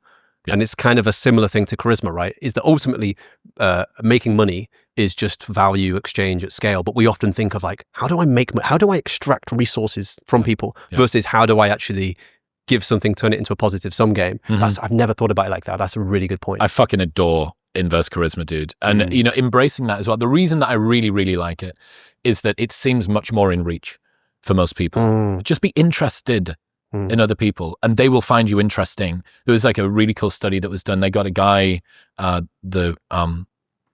plant, whatever they're called, in a study, to go into a plane. And they said, I need you to sit next to this gentleman on a long haul flight. You need to give him zero information about yourself for the entirety of the flight.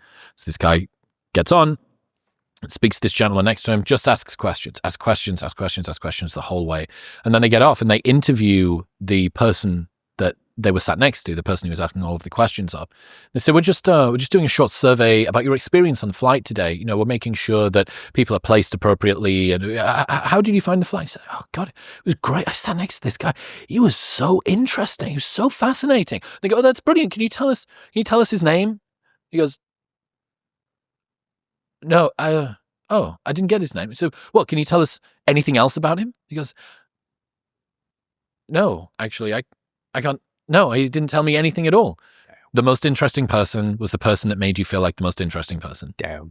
Two things on that. Yes, bro. I know we've spoken about this before of the How to Know a Person, that book. Mm-hmm. One of the big takeaways I got from that is, I used to try and turn up and go, okay, I've seen this Will Smith video when he on that interview. Or he slapped, no. Yeah. And he I'm going with the Donald Trump handshake and I'm out alpha them and stuff like that. And one of the things I would do, I try and ask questions. And then I'd be like, so, where are you from? I'm from Manchester. oh yeah, what's the weather like there? Yeah, it's cold. What town in Manchester? And it's just these closed question, closed question, closed question. Versus, okay, where are you from? Manchester. So what's it like there? Yeah, great question. And then you just open up for them to be able to speak forever and ever. So Dude, I went for shawarma with Myron Gaines in Miami at the start of this year. Yeah, I know. What a sound. You weren't expecting that one. How much did you pay on that wrap? And we were talking about, he went, he's like a gregarious guy or whatever. He went all over the place. And I can't remember what we were talking about. I think we were maybe talking about something to do with his show, or something to do with like the internet, or something to do with his history. And I asked him, I just said, oh, that's interesting. How'd that make you feel when that was going on? Like how did you feel about that? And it just really pattern interrupted the whole conversation. And it was to be honest, it was quite a charming moment, because he took a moment and was like, I've never really thought about that thing before. It made me kind of like feel a little bit sad, because I was like, like I really like, I don't know, maybe it would be an indication that more people around you asking that kind of question would be something good for you. I don't know. Yeah, we often just, how are you? And then it's da-da-da, and then default back, how are you? There's a story in that, How to Know a Person, where it's a teacher in front of a classroom, and one of the kids asks, are you married, miss? And she's like, oh, no. And they go, why? Go, I'm divorced. And they're like, why? And they just keep going that. And within 2 minutes, she's just flooding in tears. Fuck's sake. Flooding in tears. And it goes back to the education stuff, where they're so naive. They're just, why? Alan was talking about that too, that there's this sort of innocent spontaneity, this unencumbered transparency that kids have. And we have a kind of envy about them. The lack of social mores that have shaved off the interesting parts of their personality. And so much of adult life is getting back to that more childlike curiosity state, I think. Okay, so people want to become more high agency, presumably. We've said it's important. We've identified what it is, how it works, some ways that people can fall into traps to stop them from being it, some beliefs that those people have. Give me a pair of breasts, give me something tangible. Uppies. Sake. I'd say, so there's a few, right? So the first one that I've mentioned a few times, but I really want to actually get into it, which is the, does it defy the laws of physics question? Because, okay, the going back to the brain is a question answering device. So if you say, why, or what's great about my life, it'll start finding answers. If you say, what's awful about my life, it will start finding answers. And let's say we go to a venue together and the guy on the front door says, sorry, not tonight, mate. And then you go, okay, accept that social reality. And does it fundamentally defy the laws of physics? Does it go against Newton's laws of motion? Chris getting into Tiger tonight. No. Does it defy Einstein's relativity? No.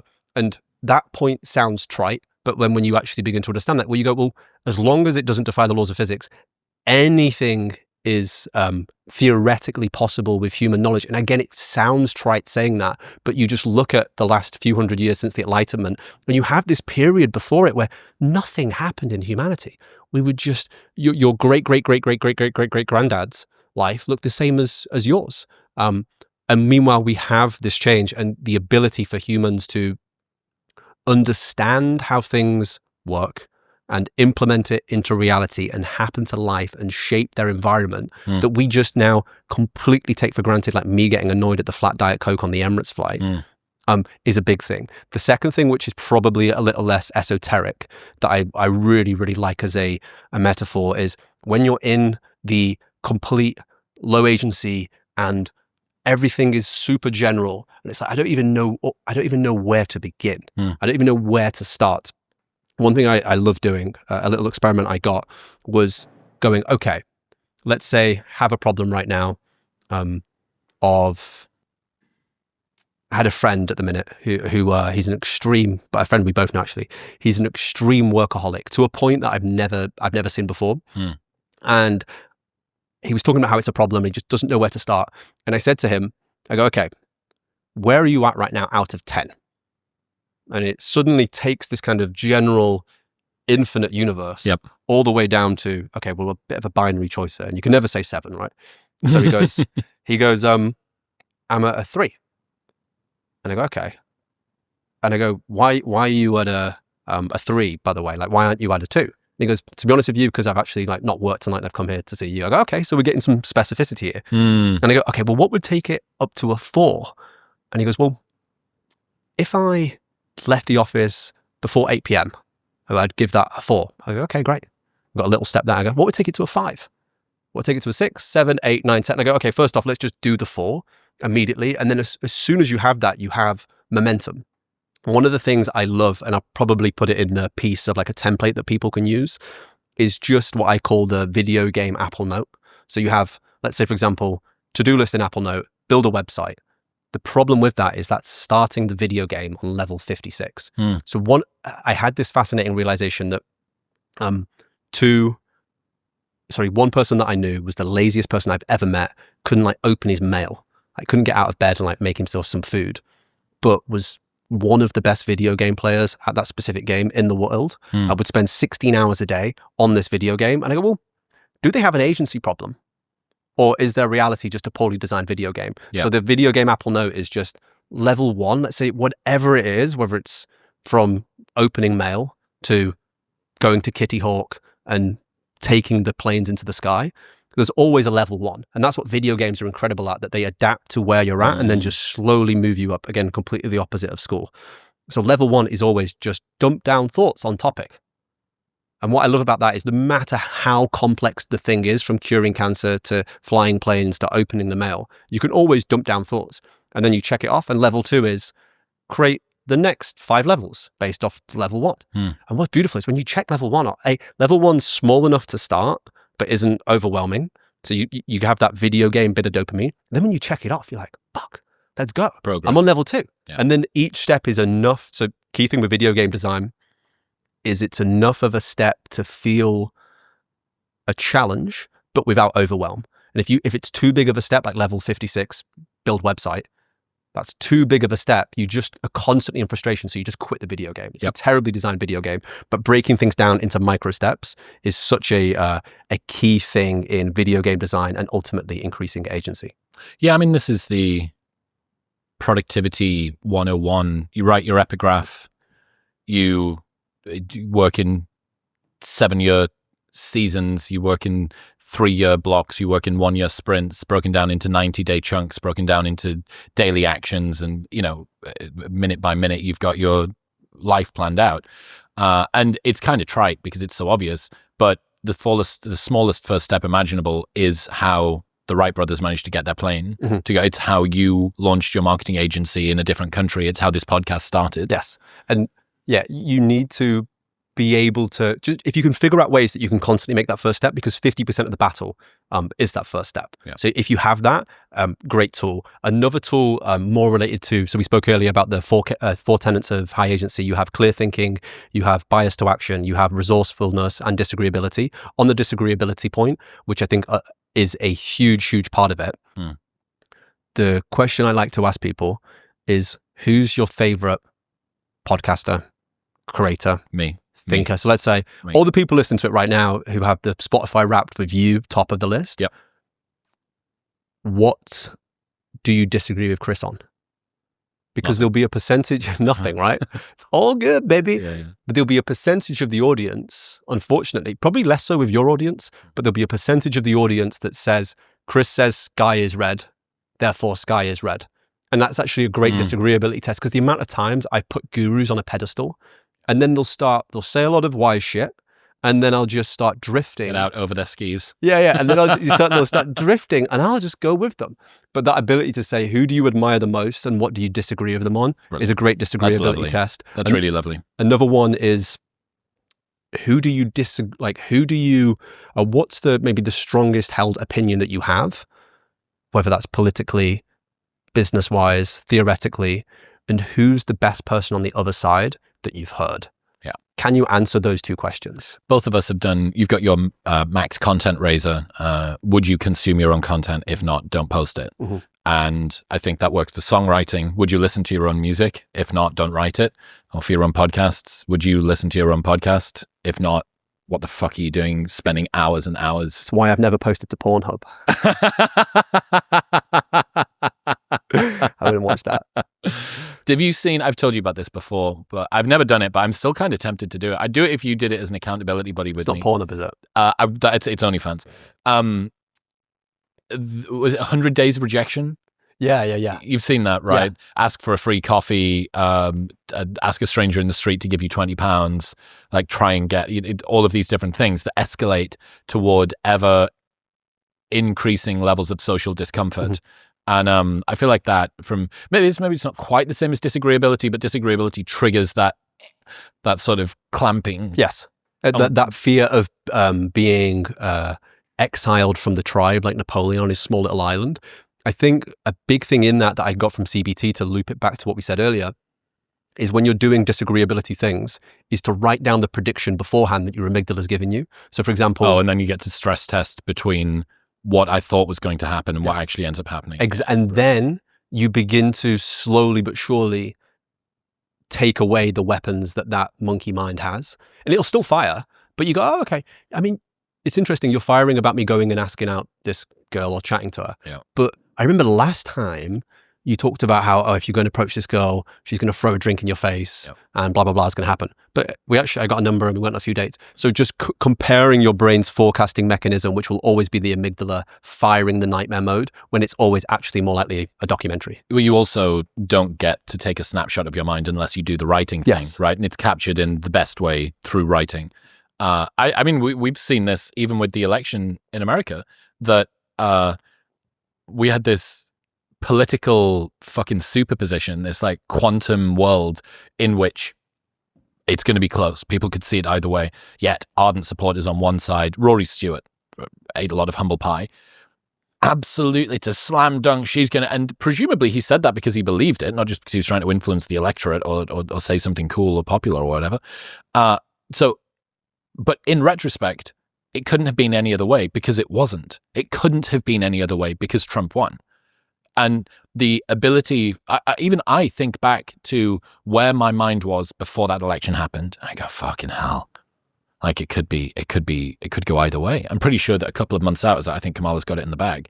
And then afterward, me trying to think, how did I think before that thing happened? I can't not see what the outcome was. It's impossible for me to not see that Trump won. So all that I do when I look back at my rationalization prior to that is all of the ways in which I would have been right because I could have seen that the outcome that ended up being was the one that I thought. Mm-hmm.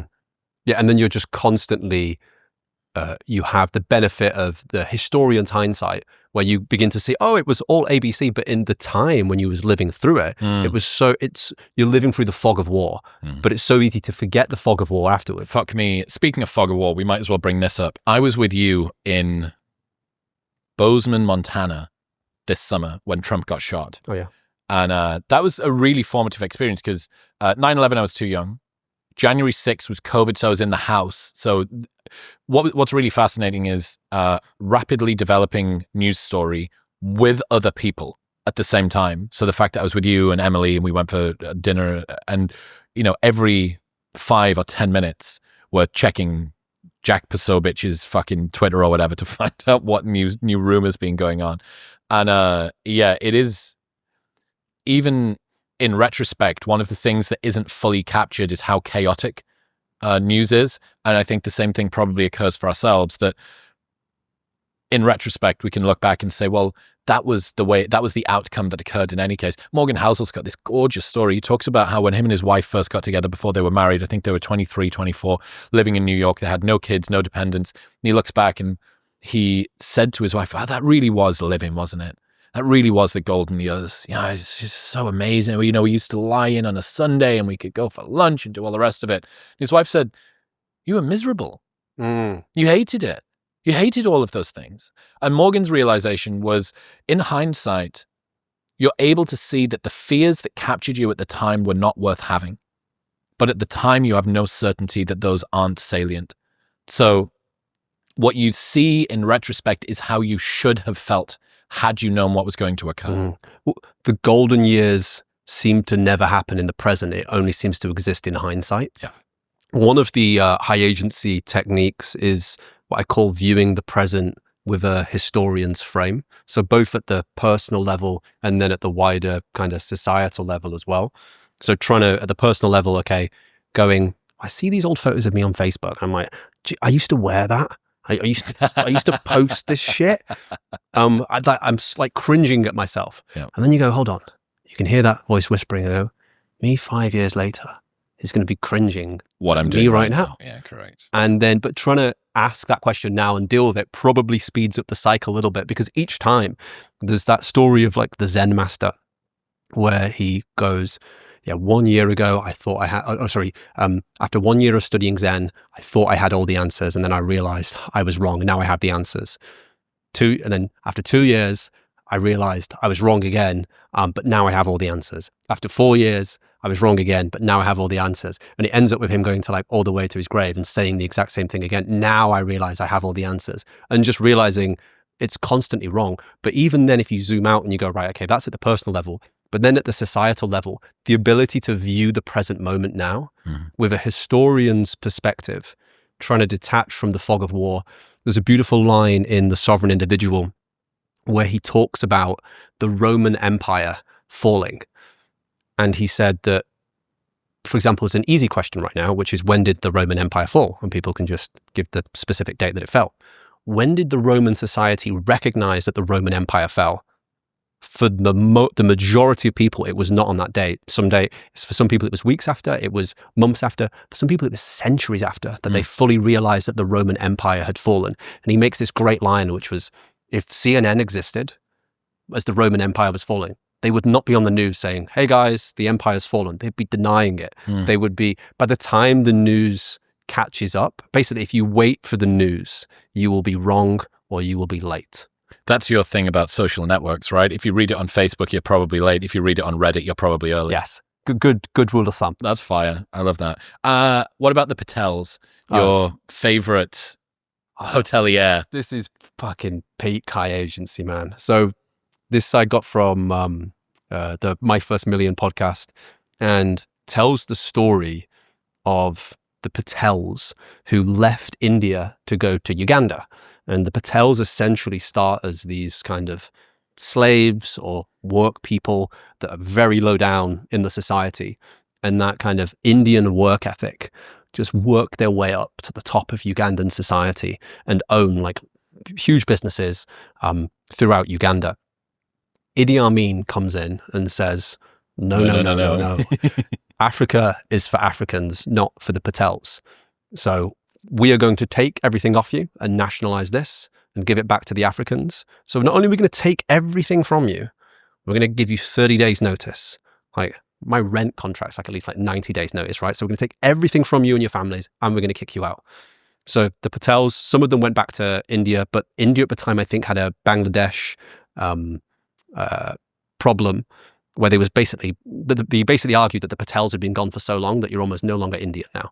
So they almost have no home. A lot of them went to the UK. So you have a lot of Patels in the UK. And a significant amount, or a small amount, went to the US. So they arrive, gone from like high up in Ugandan society to immigrant in the US with nothing. And the Patels, what they do, they begin to start motels. And they realize that, well, the whole family is going to work on this. So we've got free labor.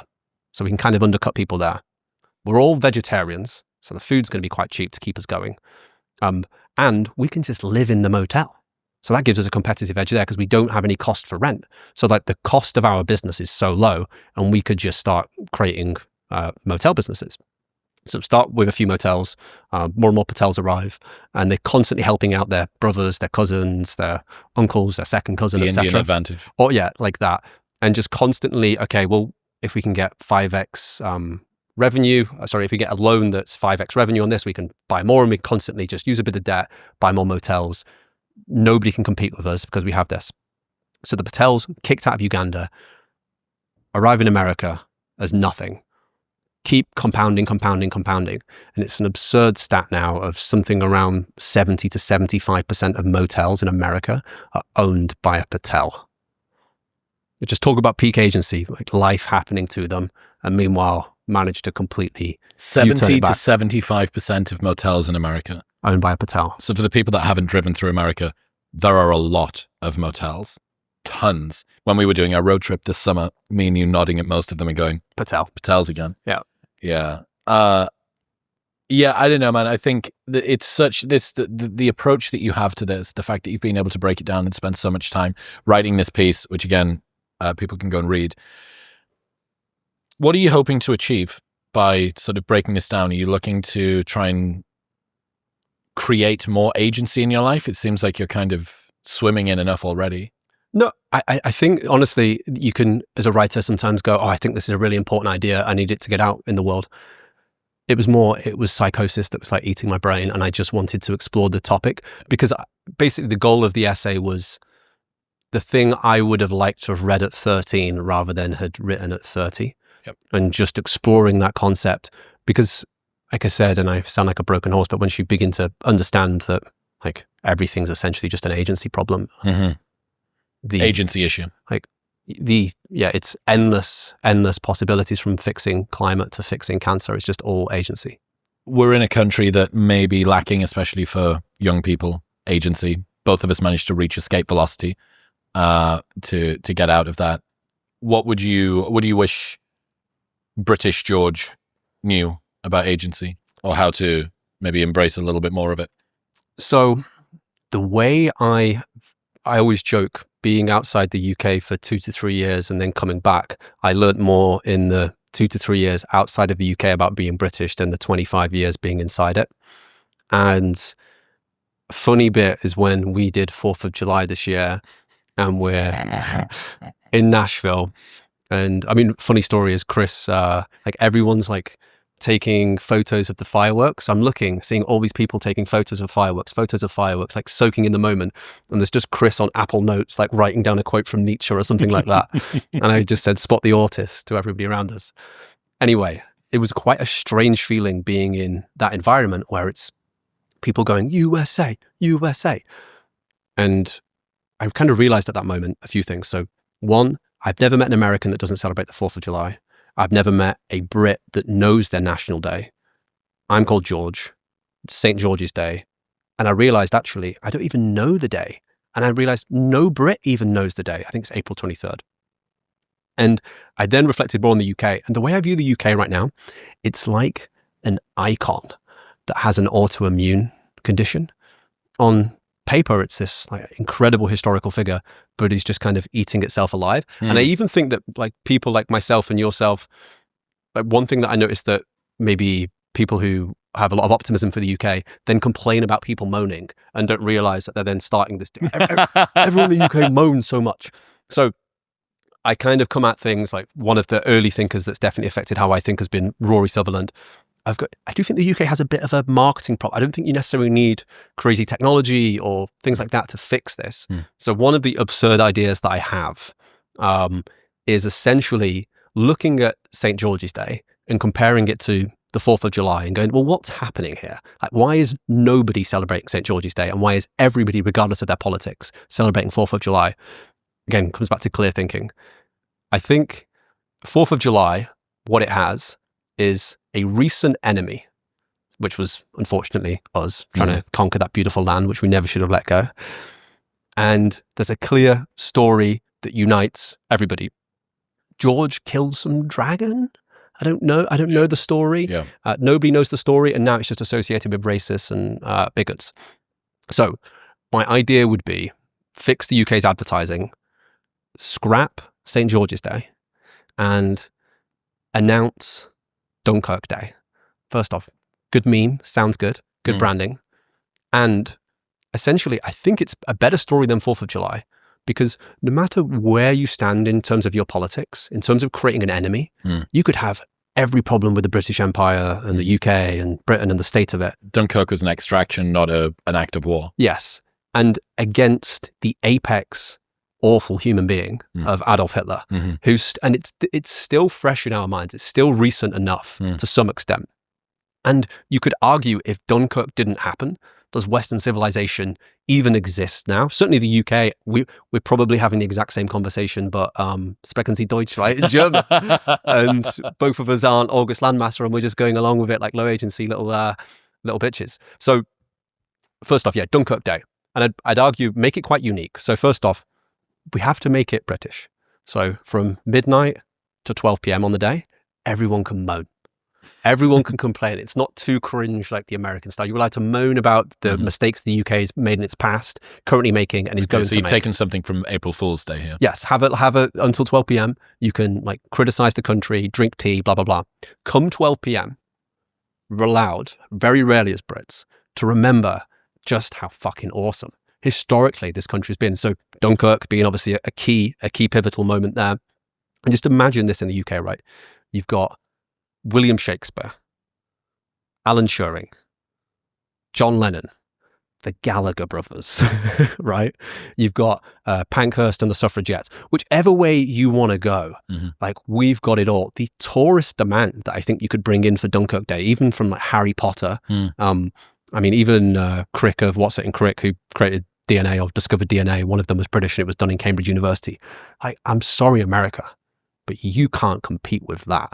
Like the history that this country has and the ability to turn that into a national day that maybe unites people at least for an afternoon and potentially brings in billions of tourist revenue by just a little bit of marketing, I think is completely untapped potential. I love it. George Mack, ladies and gentlemen, where should people go? They want to read this essay of yours, which they should, and they also want to keep up to date with everything else you're doing. Where should they go? You want to go to highagency.com. And the whole essay that me and highagency.com that me and Chris spoke about today will be on there. You can read the whole thing, and anything else, just George Mack on Twitter. My DMs are open. Dude, I love you. Thank you. Love you too, man. Thank you. What's happening, people? Thank you very much for tuning in. If you enjoyed that episode with George, my full-length conversation with Eric Weinstein is a great next meal to eat. Just